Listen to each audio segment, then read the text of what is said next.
মূলা দিয়া মাছ দিয়ে তরকারি রানবো। প্রথমে আমি গোটা জিরা দিয়ে দিচ্ছি,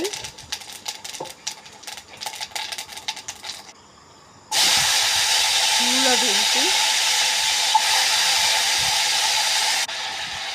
লবণ হলদি আর মরিচ পাউডার দিয়ে দিচ্ছি, কাশ্মীরি লঙ্কাও দিয়েছি।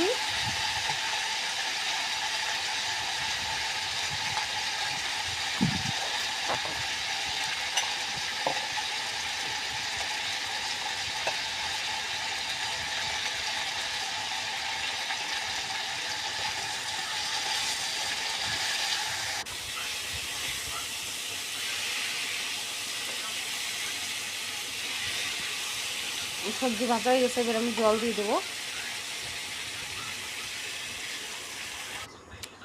মাছ দিয়ে দিছি।